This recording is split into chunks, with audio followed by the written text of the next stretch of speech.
Jesus, is there anything better than the blues? I seriously considered having a Lead Belly or Robert Johnson song stand in as my introduction to Frank Whaley's 2001 film The Jimmy Show. Everything that needs to be said about why this film was valuable and that it was grossly overlooked and underappreciated by critics and audiences are woven into the fabric of the blues. It's because it concerns the beauty of feeling bad. And movies, as an art form a few thousand years behind the art of music, doesn't understand the beauty of feeling bad.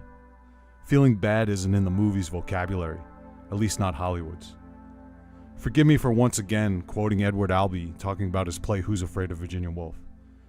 If people would go to the theater to be upset and disturbed, rather than merely being pacified and having their values reaffirmed, then on Broadway each year, you'd have more than one or two halfway decent plays surviving. Well, the same goes for movies. Reaffirmation of values, pacification. That's the language our movies speak today. In fact, the reaffirmation of our values is the barometer by which we judge all movies today. And our values, they're mostly bound up in the belief that everything will work out in the end for us if you just believe. Our values and belief system, as purported by our movies, is no different than a pacifier you stick into a baby's face to get it to shut up. But The Jimmy Show offers no such pacifier, and therefore, it was deemed unworthy when it was released. There was a moment early in the film where it could have taken the road to pacification. The hapless main character, played by Whaley, is given 10 minutes to perform during an open mic night at a local comedy club. It's a funny moment because anyone can be given 10 minutes just by signing up. But Jimmy, wet-eyed and idealistic, believes that this is his big break.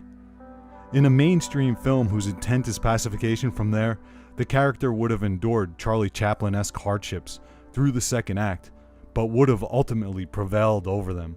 He would have been vindicated, maybe, by a triumphant third act appearance on The Jay Leno Show, and everyone would love him for believing in his dream when no one else did. Instead, The Jimmy Show, in the very next scene, as Jimmy's carrying his grandmother into their shitty New Jersey home, his girlfriend tells him bad news. She's pregnant. Of course, in a picture of reaffirmation, the character, who might have been played by Seth Rogen or Paul Rudd, the news would have been a tough blow, but the young couple would have ultimately, victoriously, coped with the lovable and zany absurdity of being a young parent with a dream, and it'd all end in a hilarious kid's birthday party with Jason Segel, and maybe even a wondrous appearance by Jay Leno himself. Don't get me wrong, I like Judd Apatow pictures, and quite a bit, but I don't think every movie needs to be one. Instead, for Jimmy, the news of his girlfriend's pregnancy is a crushing blow, signaling his life's doom, and things just get worse from there.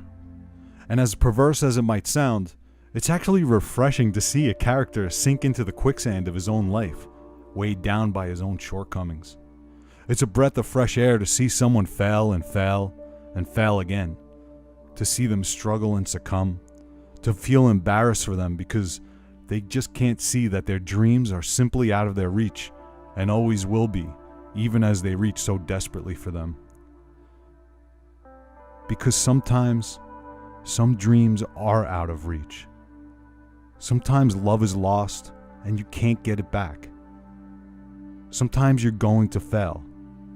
And one day, as unbelievable as it might seem, you will die. No matter how special your mommy might have convinced you that you are, no matter how much you kick and scream about not getting your way, or not being loved enough, or not living forever, you're going to have to figure out a way to deal with loss and failure. And if you, like many, have been walking through your life demanding every movie you see to be the feel-good movie of the year, with a pacifier firmly screwed into your fat fucking mouth, believing every Hollywood dream they sell you is yours for the taking if you just believe in yourself, when that day of loss and reckoning comes, and you don't know how to deal with it, maybe you'll accept it and see how blind you've been to your life, how shitty you've lived it. But probably, with your last breath, you'll just blame mommy for not making it all better again. Jimmy, in the stand-up tragedy act that is his life, has it worse than most of us. His is a continuous series of failures, a slow and steady, torturous death of a life, and he deals with it badly. He insists on appearing at local rundown comedy clubs where his act is anything but funny. Instead, he's embarrassing and sad and tragic. But this is his dream, and he's sticking to it, even at the expense of the audience, even at the expense of his family, even if it means that everyone around him has to suffer just as much as he's suffering. That everyone hates his act just serves as fuel for it, and it's soon running on vitriol alone. The film then raises interesting questions revolving around Jimmy's performance and art itself. Does stand-up need to be comic, and why? Isn't the purest form of art the intensely personal, the impassioned? The vulnerability the writers of the film revealed through Jimmy is an act of courage rare to find. There's a scene where Jimmy's wife walks out of the club because the intimacy that Jimmy reveals on stage is too painful and embarrassing for her to hear. I know this scene all too well. My own wife can't read most of what I write, and most of the time, I'm embarrassed enough for the both of us. In the end, maybe Jimmy learns too late that art needs craft as much as confession. That an artist needs to serve his audience as much as or more than he serves himself. He maybe realizes too late that he just isn't funny. He maybe realizes too late that he keeps failing because he's reaching for the wrong dream. He maybe realizes too late that he's been unwilling to change course when the road in front of him was closed. He maybe realizes too late that he's ignored the only thing that he was good at, running and track and field, because he wasn't willing to work hard at it. That he let his dream slip away because he was lazy and selfish and gave up. And because of that, in the wake of his missed life, he somehow got it in his head that he's entitled to the beer he steals from the supermarket where he works, that he's entitled to be served immediately at the local corporate restaurant, that he's entitled to the love of his wife, whom he takes for granted, that he's entitled to the adoration of an audience, all because his life sucks. Even more tragically, Jimmy maybe realizes too late that he should have looked around him to see a different kind of dream blooming right there in front of him, his family. He maybe realizes too late that he should dream new dreams, and that sometimes we need to do ourselves a favor and let go of some dreams. Letting go of dreams is a notion that doesn't exist in mainstream America. Scroll your Facebook page. Probably every moron you know is pretending to live some dumb conception of a dream they were sold, feeling like such a fraud, whether they're conscious of it or not, that they keep trying to convince it to themselves and to everyone else because, God forbid, if they weren't living the American dream, as special as they are. No, letting go of dreams is tantamount to blasphemy in the age of entitlement, and Hollywood doesn't care that failed dreams are a reality, and that we're creating an empire of spoiled brats wholly unprepared to deal with loss. Hollywood, unlike good art, isn't concerned an iota with reality. Neither, it seems, are the rest of us. But I digress. And look, it comes down to this. Hollywood don't know shit about the blues. Hollywood doesn't understand that sometimes feeling bad can make you feel good. Sometimes we need our stories and songs to make us feel bad for a little while. Because sometimes we really are going to feel bad. And that's alright. This is what The Jimmy Show is. It's the blues. Watching a film like The Jimmy Show does what great films and art often do. Reveals us to ourselves.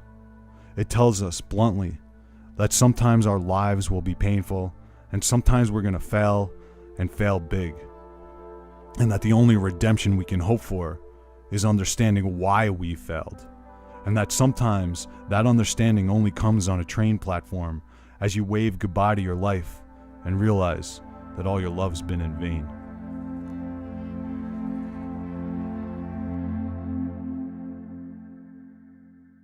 We're talking 2001's The Jimmy Show, written and directed by Frank Whaley, starring Frank Whaley.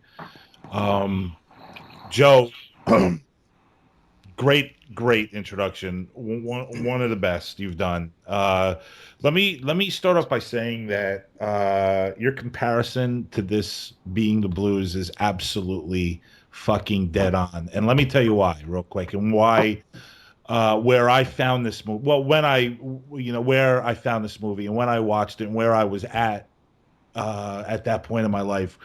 I was just breaking up with a girl who I adored, who I didn't appreciate, just like Jimmy O'Brien, the way Jimmy O'Brien is. I mean, just dead on. And I'm up late and I'm wallowing in my misery and just sitting there, watching a lot of TV, trying to find a movie to take my mind off things.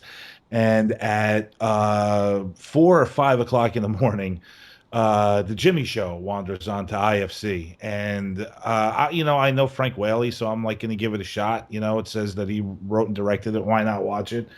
And boy, I was just put into a state of fucking shock watching that movie, and because of where, I can imagine. Yeah, because of where my heart was at the time, and where Jimmy's heart is all the time in this movie.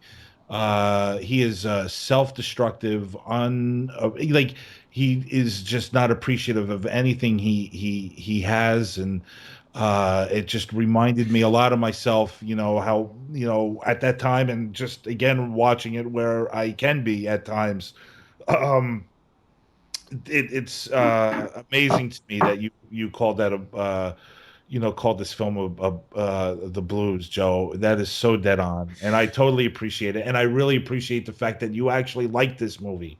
Well, it's funny, man. Like is such a weird word because you like a balloon or you like an ice cream cone. You know what I mean? You don't like Martyrs and you don't like the Jimmy Show. You know what I mean? Right. It's you. I guess appreciate would probably be a better shirt. Yeah, right. And that's where I found the injustice, because I hate looking at online reviews. So I never look at reviews. The other day I was watching, we went to go see Bridge of Spies, and my wife saw it was so funny. She knows that I'm just going to put my hand in front of my eyes when the trailers play, because I don't want to know what somebody else thinks about it. Sure. I want to experience it myself, So I started writing down like the 6 or 7 points, and the blues thing just became obvious to me right off the bat. And I was like, all right, this is the angle I'm going to do. And then I did a quick search just to make sure that I had the names and the dates right, even though I didn't even mention any in the introduction there. But I saw, like, right away, it's got, like, 3 stars. It's got all these green splats and all this shit. And nobody liked the film. Like, I didn't read why they didn't like it. You know what I mean? But I just saw that it was hated. So it kills me that, look, maybe it's not a great film, and it's not a film that you like, but that doesn't mean that there's not a place for it. And that's Agreed. It seems like it's an injustice to me. So yeah, agreed. That's a very I mean, that's a great point. Look, art doesn't need to make you feel like you stepped off a merry-go-round, a carousel. Agreed. You know what I mean? It should sometimes. Sometimes it should feel like somebody just stabbed you in the back. Absolutely. Yeah. And that is sometimes better, and sometimes that's what we need. And sometimes this guy is full of this self-loathing and everything. The only difference between him and everybody I see on these social media pages is that he's just outwardly expressing the anger that his failed dreams, where everybody else is pretending that they're living some happy life of a dream of a life, Right. Jimmy O'Brien would have loved Facebook.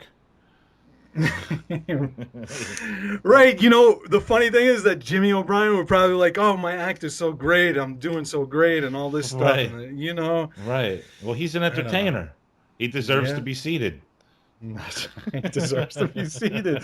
Yeah, he deserves the love of his wife, who he ignores. Yeah, and, you know what I mean. It's amazing the word entitlement popping up there, because he's all about that. He doesn't even listen. I think even him taking care of his grandmother. He says at some point that it's not a burden to him, and it's not even about that. It's just like, I think that. It's like, don't you think that it just brings him down even further, you know. And that's where I think deep down inside that this character just thinks he belongs there, you know. He really does. And Yeah. I mean, it's just so interesting to me, Joe. The you know, the whole movie. You know, I haven't watched this movie in 10 years. Well, there are a lot of contradiction in the movie because yeah, he does take care of his grandmother, and there is signs of Yeah. there's signs of benevolence and in him, but he just it doesn't. It's a yeah, Overall, it's a yeah. yeah, it's a complex movie. Well, when his wife tells him she loves him after they have their baby, he doesn't tell her that he loves her.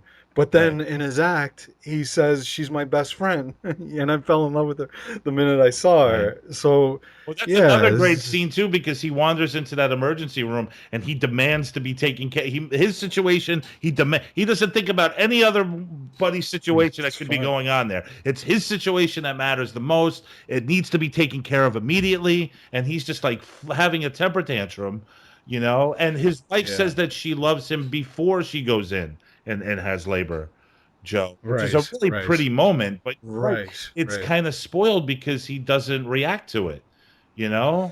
He doesn't Yeah. do what we all would do, you know, or most of us would do.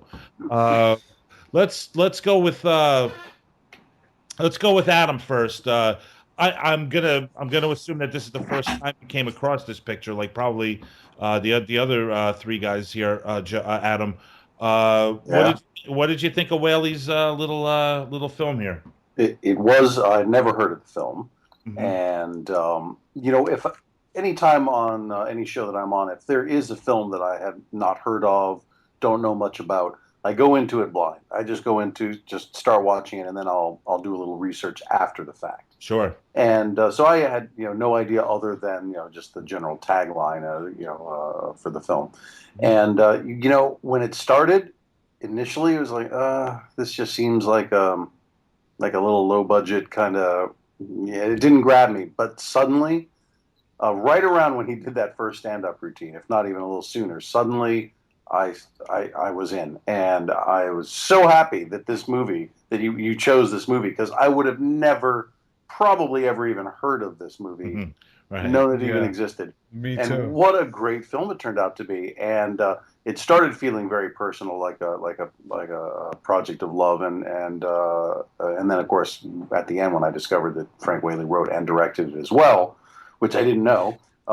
Based on a play, by the Yes, way. I noticed that. Yeah, Yeah. So, but really a great character-driven stories, little slice of life, character-driven, on a little on the darker side, sort of the misfits in a world of shit kind of movie, if that's a genre, is my favorite genre of film. And this fell right into that. Just a misfits in a world of shit and. Little character driven piece, and really I thought it was a special piece. And then I saw those reviews too. It's like people, they're not gonna So they were have an shit. opinion of something. They were shitting on this film, like in the review section or whatever. Yeah, and I think people were expecting it to be funny, and it really Right. isn't. Right. And No. his stand up, I mean, really brilliant device, and I'm sure that this existed in the play, but just brilliant that his stand up is not stand up at all. It's therapy. He's talking to a therapist essentially, Yeah. and I just love the fact that he even just little things about his character, the different jobs that he had tried in the past. He is just the quintessential loser, not a bad guy, just a loser, and I thought he nailed the performance, the characters, the acting, solid little film. Really, really enjoyed it. He's what was he? An inventor, right? Before He the was stand up comedy. an He's got like a little. inventor. He's got some Ralph Cramden in him. He's always got some. Yeah. And there was something Yeah. else too. There was an inventor and something else, and like he never followed through with anything, and Right. just Right. a really well drawn, well played character, and nice film, man. I was really Right. glad you put it Yeah. on the for And because for God's sake, you could have put Punchline on the agenda. well, that's the thing. And I would Yeah. have put a bullet in my head for Oh, crying right, out loud. Punchline or with the Kaufman movie with Carrie, or listen, I'll tell you what. In my head, I bounced between this one and Lenny. the Bob Fosse movie. You know, and it was really tough. It was really, really tough. But I figured I'd let this film breathe, and maybe Bob Fosse could breathe some other time here on TCRMP. We're talking about Frank Whaley's 2001 film, The Jimmy Show, starring Frank Whaley, written and directed by Frank Whaley. Billy Barraza is also with us, and I'm sure, like everyone else, it's his first time checking this little independent film out. Maybe not. We'll see. Billy, what did you think of Whaley's little labor of love? Not my cup of tea. Tom, back to you. That's it, huh? Yeah, well, I wasn't. Yeah, I don't want to add to the chorus of voices that are apparently shitting on the movie. I didn't think it was bad. I just thought it was. Well, hell, I'll take the role of dissenting voice here. I thought it was really badly constructed and awkward and maudlin. And like, I get the situation. Like, if it's the blues, you can have a classic blues song and not know how to play it well. And this story is clearly a classic blues, story, but I just don't feel it's played well in this movie. Like, there's a great example of, and this isn't fair, by the way. This is, Frank Whaley directing this, and he's a burgeoning director. He's working his, he's getting his chops and everything. Yeah. But a great, there's a great scene in the movie we discussed earlier, The King of Comedy, where Rupert Pupkin goes into the bar and he jumps up on the table at the end and he points to his performance on the television. And Scorsese deliberately does not cut to reactions from the audience in the bar, right? Because he wants you to be focused on this person, and you shouldn't be given that release of a cutaway to an audience member reacting, right? And here, every time the guy gets up on stage, it's about the reaction, and everyone's going, "Oh, boo," blah, and it's like, it's awkward storytelling, like, I don't need that. I know that this is bad. I can, or maybe I think that it's hilarious. Maybe I can make my own decision about this guy, but it's just sort of being spoon-fed to you the whole time that, every step of the way, this guy's, a loser and failing, and everyone thinks that he's a loser and a failure, So, it just doesn't do it for me, Like, I love a story about, how did you put it, Adam? Misfits in a world of shit. It's, I love that stuff. I just don't think this one is particularly well done. Not one for the little guy this time, huh, Billy? Nah, I hate to say that because I love, we just discussed the difficulty of little movies to get made, Right, Billy, and you know what though? I mean, these films, they're. Listen, I'm not saying that there aren't independent films out there with the same budget, as this one. There will always will be, but I just, like it or not, this film, there's a fucking heart at the center of it somewhere, that you kind of have to respect, and I just think that these films are like a dying breed. These like little independent films that really they're just trying to give as much as they can to you, and I mentioned a movie during our season opener that I watched called The Comedy, which I felt is that has that spirit today, that, back then. Listen, I saw this film and another film around the same time called Love. It might have been within 24 hours. IFC was like on a roll, and it was perfect for me. It was a movie called Love Liza with Philip Seymour Hoffman. And I just really miss those, those really nice, small, independent, like Steve Buscemi's Trees Lounge, those neighborhoody kind of like hearty independent films. I think that they're kind of disappeared. I'm not saying they're completely disappeared, but I don't think they're coming at you as wonderfully as they were, 15, 20 years ago.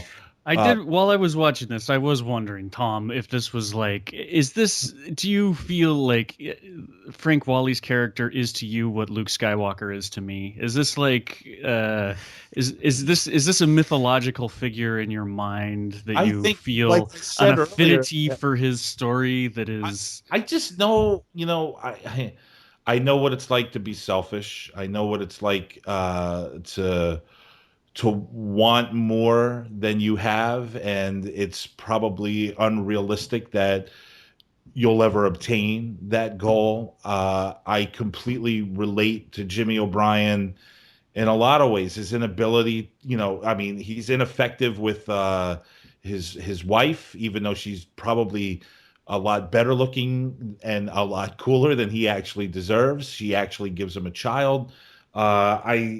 I just think at the time when I watched this movie, I was in a place where a lot of that stuff that Whaley's trying to convey to his audience really had, a pretty big effect on me. So Billy, it's just like one of those moments where the film might not be, a great film, but it had, I had a reaction. That's how I feel about it too. I think that a neighborhood film is a great term to coin, actually, Tom. I think the intimacy of this speaks much louder than the execution of it. Absolutely.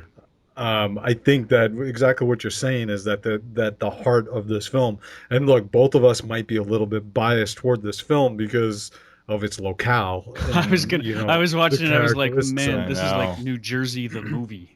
Yeah, there's no real way Right. for me to disentangle from that. I mean, he's shooting in, Hoboken train station. He's shooting basic Newark, Jersey City, all these places that where I grew up, And when he's being heckled by those meatheads, those Guido meatheads. I know. I mean, that's the shit that I had to, I felt like I had to contend with, like, when I'm reading a book or whatever in high school, and Right. they're like, "Oh, what are you, a fucking faggot?" That Yeah, kind of I've shit, dealt with that you know what I mean? nonsense. Oh, I still deal with it here in the cutting room sometimes, by the way. Stop. Nobody's ever called him a faggot. Yeah, I think you did, actually. You at least Max did. Anyway, the point is Never that, say that, Joe. Don't say that, please.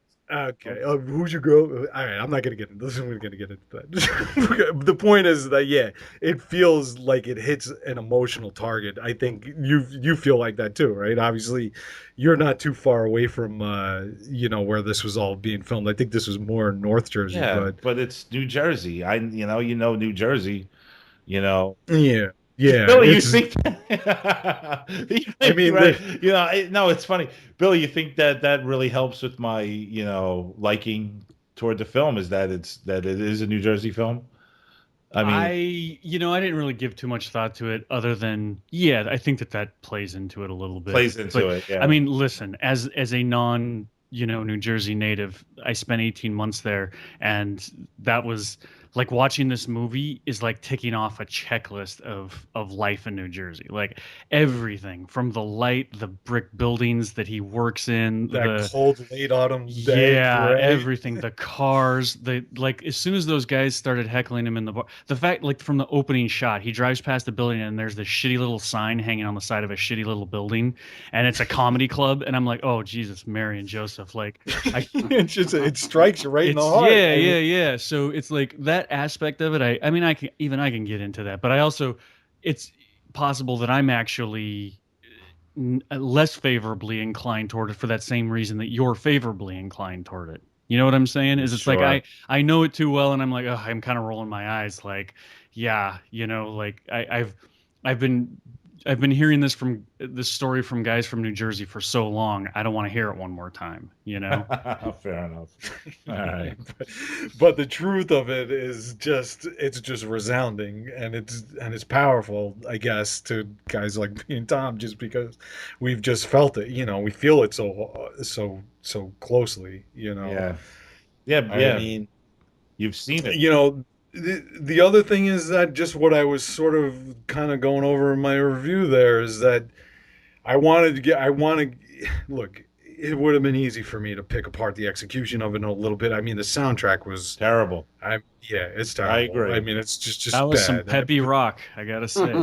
Well, and not even that, but It annoyed me right off the bat. Like, when he was doing that little photographic montage of his life at the beginning, I was really, it almost ruined what I was about to watch. Honestly, Joe. yeah. Are you I referring mean, to the sentimental piano music?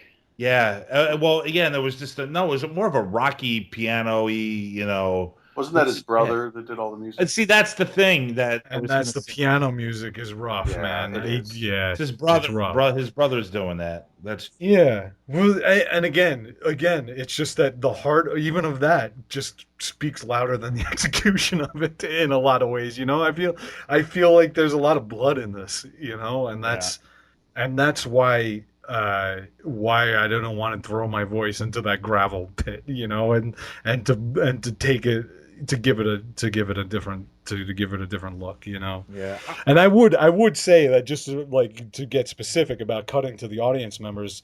I mean, look, obviously Scorsese has other things that are happening in the film, so it can't be a direct comparison.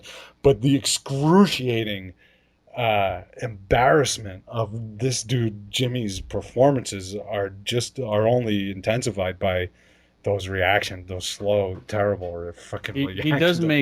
he does make Rupert Pupkin look like Richard Pryor, doesn't he? That's what I mean.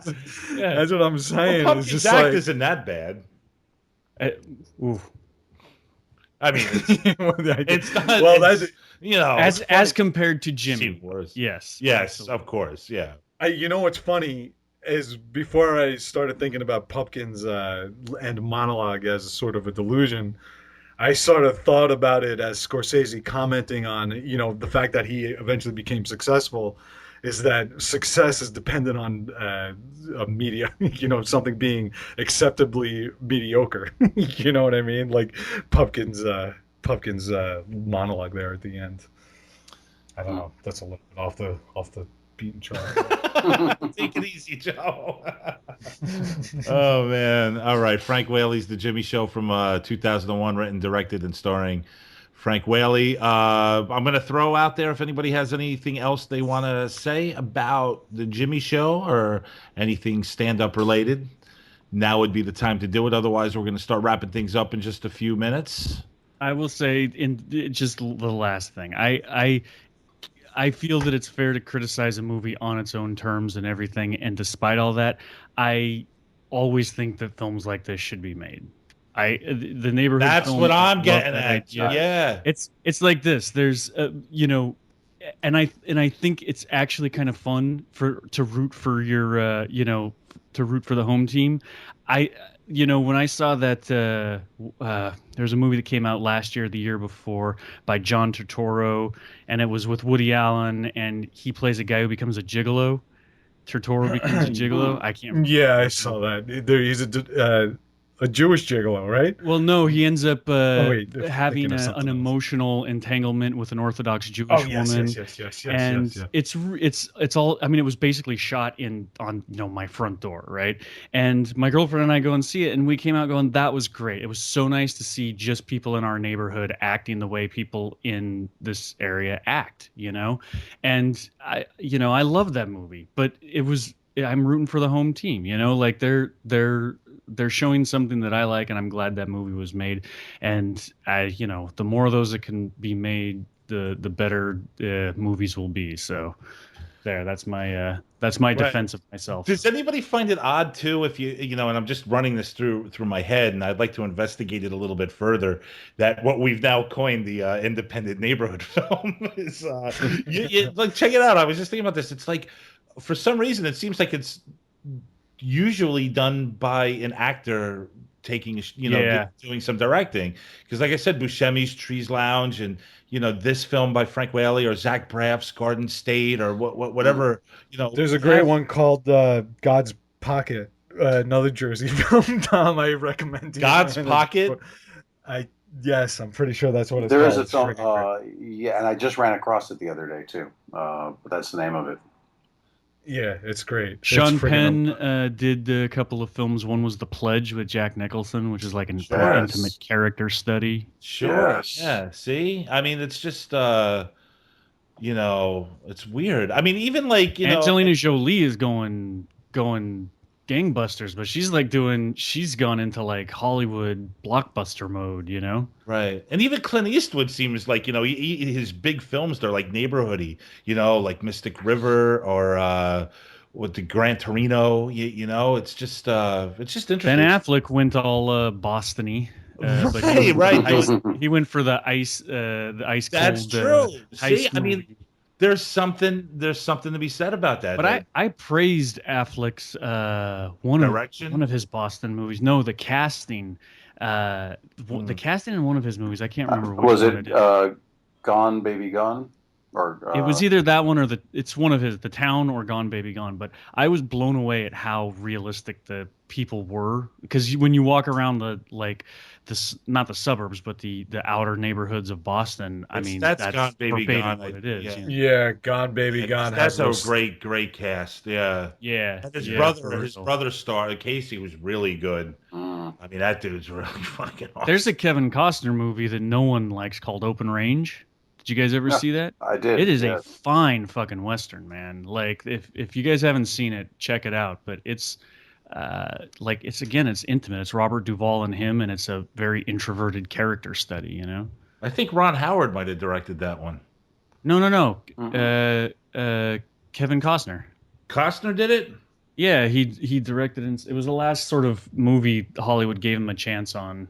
And it didn't make a lot of money, even though it was really good. It was a good Western, and they didn't, make $1 zillion off of it. So now with whatchamacallit, with Costner, it's like, Hollywood just tells him that he's going to have to play Superman's father. Right. He's just mentor to Jack Ryan and Superman now. Right. Joe, you're not a big fan of Kevin Costner, right? Oh, I don't know. I don't mind. He doesn't bug me all that. I mean, on our I'll watch very it. first episode, I sort of ambivalent. Yeah, you're right, Billy. Kevin Costner directed that film. My bad. There was some other movie I was thinking about with Ron Howard. All right, good job. Yeah, no, our first episode, I think I was kind of trying to play up some Kevin Costner, and I remember, Joe, you shut me down, and you were just like, I don't like anybody that likes to drag his name through a production. Oh, yeah, well, he went through that phase where he was like the biggest thing in Hollywood, and then yeah, a couple of those movies were a little bit, right. They got a little bit rough, but I do like him generally overall. Well, as always, I hope you've learned something here on the Cutting Room Movie Podcast, because we definitely love teaching everybody out there. Before I go, I'd like to thank Joe Christiana, Billy Barassa, of course, and the counselor Adam Shoulder for being with me the past couple weeks. It was a lot of fun. 3 really interesting films. We're going to be back next week with a brand new theme. Adam, we're doing it's Adam's picks the next couple weeks. We're going to be doing what he's calling Transformers, but he's going to have to help me with the pronunciation for the film we're doing next week that he assigned me. Of course, he has to assign me a name. How do I pronounce this? That's Ex Machina. Ex Machina. Joe, you knew that, of course, right? Oh, I saw the movie. It's a great movie, actually. I'm really looking forward to watching it again. I might watch it with my kids. And we're going to also be doing the following week after Ex Machina. Adam, I can't believe you're going to make me say that over and over in my review. Ex Machina. You're doing a solid job with it already, man. You still have some time to practice. I appreciate it. Next week is Ex Machina, and the week after will be Altered States and Wings of Desire. So we're going to have a lot of fun with those films. I got Wings of Desire, right? Of course, yes. Yeah, Max boy. will do Altered States. So. Brush up on your German, Joe. Oh shit! Well, the German. But then I gotta. What the hell am I gonna say about that movie? It's fucking amazing. It's beautiful. What can I possibly add? You just do everything in character as Peter Sellers. Yeah, as Columbo. No, yeah, cool. Falk, Peter right? Falk. Peter Fox, sorry. Well, all of those movies to me are all speak about human transformation. So that is our theme: is human transformation. That's going to be a lot of fun. Good. I'll read from Ovid's Metamorphosis. There you go. We open with Wim Wenders and we finish with Wim Wenders this season, but that's coming over the next couple weeks. Once again, thanks a lot, guys. I'd like to remind everyone that you could like us on Facebook.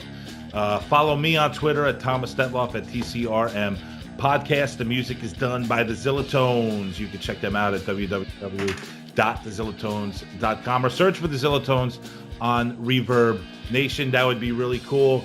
The show is brought to you by Christiana Productions and edited by Mr. Joe Christiana.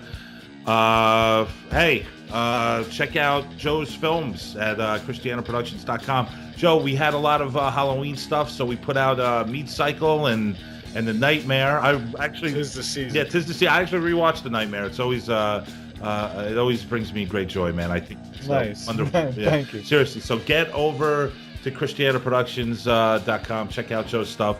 Totally awesome. Go to StarlandPC.com for Mr. Adam Shoulder. Check out his show. Really great stuff. And his big ass makes a makes an appearance in the movie. And check out. Oh my God! I totally forgot to bring something up. We have to say Jeff had his baby a couple weeks ago. Oh, Jeff had his baby. Congratulations, October Jeff. 30th, 8:49 p.m. Jeff, I know Jeff. I'm sorry. Oh my God! Congratulations on Maggie. I think that's wonderful. Him and his Now hurry up and get back to the show. of course, yeah. Him and his wife are absolutely wonderful, and I just wanted to take a minute to congratulate the two of them, and also check out Max Cook's blog at maxcookuncork.com. We're over and we're out. Ciao.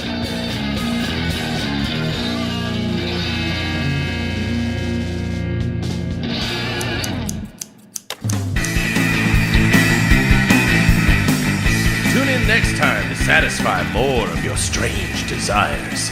The Cutting Room Movie Podcast. We do chicken right.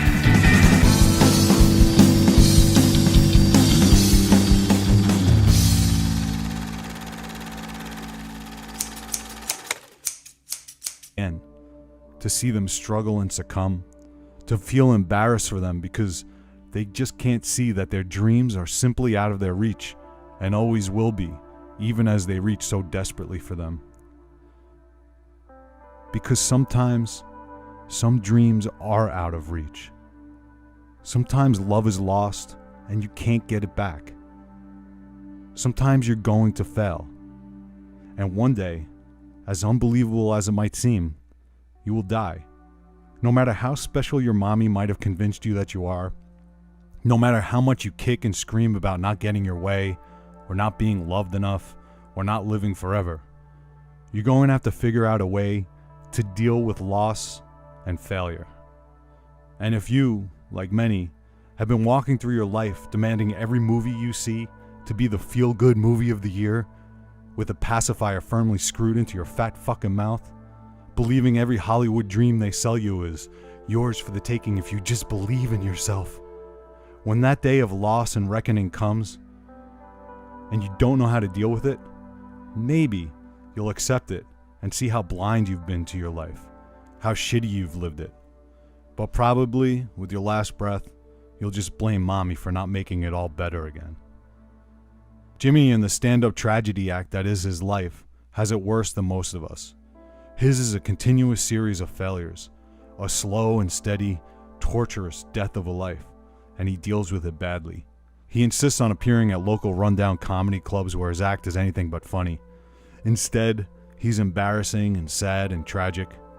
But this is his dream, and he's sticking to it, even at the expense of the audience, even at the expense of his family, even if it means that everyone around him has to suffer just as much as he's suffering. That everyone hates his act just serves as fuel for it, and it's soon running on vitriol alone.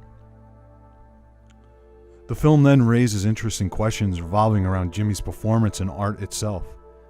Does stand-up need to be comic, and why? Isn't the purest form of art the intensely personal, the supreme, when no one else did? Instead, the Jimmy Show, in the very next scene, as Jimmy's carrying his grandmother into their shitty New Jersey home, his girlfriend tells him bad news.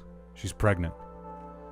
Of course, in a picture of reaffirmation, the character, who might have been played by Seth Rogen or Paul Rudd, the news would have been a tough blow, but the young couple would have ultimately, victoriously, coped with the lovable and zany absurdity of being a young parent with a dream, and it'd all end in a hilarious kid's birthday party with Jason Segel, and maybe even a wondrous appearance by Jay Leno himself. Don't get me wrong, I like Judd Apatow pictures, and quite a bit, but I don't think every movie needs to be one. Instead, for Jimmy, the news of his girlfriend's pregnancy is a crushing blow, signaling his life's doom. And things just get worse from there. And as perverse as it might sound, it's actually refreshing to see a character sink into the quicksand of his own life, weighed down by his own shortcomings. It's a breath of fresh air to see someone fail and fail and fail again, which we judge all movies today. And our values, they're mostly bound up in the belief that everything will work out in the end for us if you just believe. Our values and belief system, as purported by our movies, is no different than a pacifier you stick into a baby's face to get it to shut up. But The Jimmy Show offers no such pacifier, and therefore, it was deemed unworthy when it was released. There was a moment early in the film where it could have taken the road to pacification. The hapless main character, played by Whaley, is given 10 minutes to perform during an open mic night at a local comedy club. It's a funny moment because anyone can be given 10 minutes just by signing up, but Jimmy, wet-eyed and idealistic, believes that this is his big break. In a mainstream film whose intent is pacification from there, the character would have endured Charlie Chaplin-esque hardships through the second act, but would have ultimately prevailed over them. He would have been vindicated, maybe, by a triumphant third act appearance on The Jay Leno Show, and everyone would love him for believing in his dream. Jesus, is there anything better than the blues? I seriously considered having a Lead Belly or Robert Johnson song stand in as my introduction to Frank Whaley's 2001 film The Jimmy Show. Everything that needs to be said about why this film was valuable and that it was grossly overlooked and underappreciated by critics and audiences are woven into the fabric of the blues. It's because it concerns the beauty of feeling bad. And movies, as an art form a few thousand years behind the art of music, doesn't understand the beauty of feeling bad. Feeling bad isn't in the movie's vocabulary, at least not Hollywood's. Forgive me for once again quoting Edward Albee talking about his play Who's Afraid of Virginia Woolf. If people would go to the theater to be upset and disturbed, rather than merely being pacified and having their values reaffirmed, then on Broadway each year, you'd have more than one or two halfway decent plays surviving. Well, the same goes for movies. Reaffirmation of values, pacification, that's the language our movies speak today. In fact, the reaffirmation of our values is the barometer by